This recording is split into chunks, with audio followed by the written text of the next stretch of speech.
A capacidade de sentir profundamente sem perder a dignidade, isso é ouro. E a coragem de saber que amor não é sinônimo de desordem e que vulnerabilidade não é descontrole. E a firmeza é a firmeza de quem oferece o coração com as duas mãos, mas não aceita que ele seja tratado como objeto. Eu tive um insight essa manhã com uma perspectiva de uma coisa que me veio numa vivência de ontem, de constatar claramente de que o brasileiro não sabe receber elogio, sem ter a conotação de que ele é um objeto. E por que eu estou falando sobre isso? Por conta de toda a minha jornada e de todo a consciência que eu trago aqui através desses insights de forma terapêutica e literária. Se um ser, e aí nós vamos falar aqui, que o indivíduo contribui para uma consciência coletiva, nós vamos observar. Se eu, como brasileira, me vejo como objeto, que nem está aqui, eu não sei receber elogio e também não sei dar elogio. E é por isso que as dinâmicas de liderança no nosso país, e eu falo isso com todo o zelo do meu coração, com toda a compaixão e com todo o amor que tem na minha alma pelo nosso país.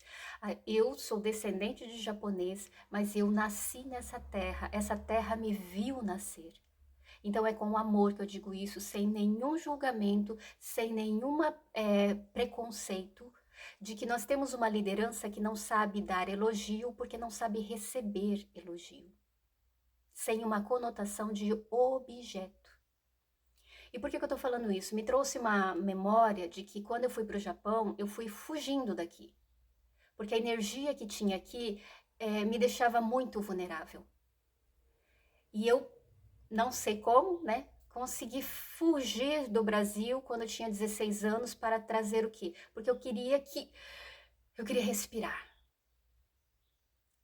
E compreender isso, que essa fuga não foi um erro, mas sim uma parte da minha jornada importante.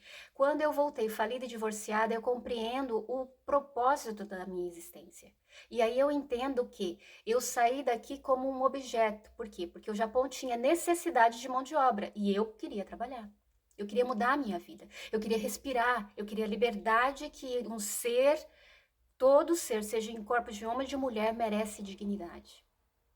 Então, quando eu fui para fora e voltei, falei de divorciada, é essa questão de trazer essa substância, essa robustez em tudo que eu falo.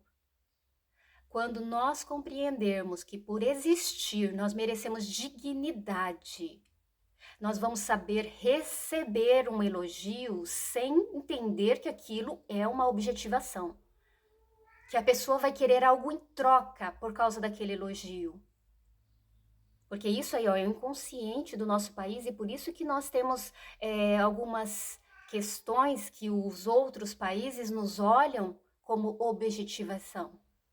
Nós não somos objeto, nós somos uma nação que merece respeito e para isso nós precisamos aprender a receber um elogio, a receber o melhor da vida e parar de tirar do nosso país o melhor e jogar para fora. Porque não é essa a mentalidade de um ser que merece dignidade. Nós merecemos receber, sim, o melhor do mundo para a nossa terra. E isso é uma mentalidade.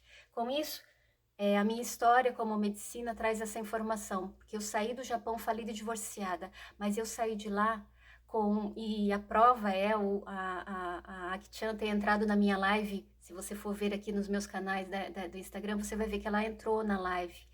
E aí eu tava trazendo um insight e a gente conversou ali em japonês mesmo. E eu, no momento, não tinha entendido por que eu permiti aquilo e por que eu quis fazer aquilo. Mas hoje faz muito sentido. Porque entender que qual é o valor da tua existência. Quando eu saí do Japão, eu saí com uma vulnerabilidade muito grande. E eu falei essa vulnerabilidade para o meu chefe ali na empresa onde eu estava. E eu já tinha conseguido falar muito bem o idioma, eu conseguia trabalhar num lugar onde só eu era a única brasileira. E aí você vai construindo o que é verdadeiro. Eu tinha uma vulnerabilidade e eu falei isso para o meu chefe. E ele falou assim, porque é você. Você pode resolver essa questão sua, que era para mim vir para o Brasil. Se você precisar, eu crio uma função aqui dentro dessa empresa para você, porque é você. Vê que eu fui como um objeto para o Japão, mas eu voltei com dignidade. E depois, eu estando aqui resolvendo o problema que eu precisava resolver, mandei uma mensagem para ele agradecendo essa generosidade, essa compaixão, esse olho no olho, que a minha vulnerabilidade não me deixou na mão. E é tudo isso que eu estou dizendo aqui nesse primeiro, né, na primeira frase que eu li aqui. A frase foi do Mensagens do Universo no Instagram. Ah, não, no YouTube. É uma mensagem, tá? O canal é Mensagem do Universo. E esse texto aqui eu tirei de lá porque falou ao meu coração e eu estou sentindo de fazer esse insight nessa manhã. Pega aquilo que fizer sentido, eu sou escritora e terapeuta, não sou dona da verdade, trago aqui pelo menos por insights mesmo, né, da minha própria vivência, um pouco de autoconhecimento.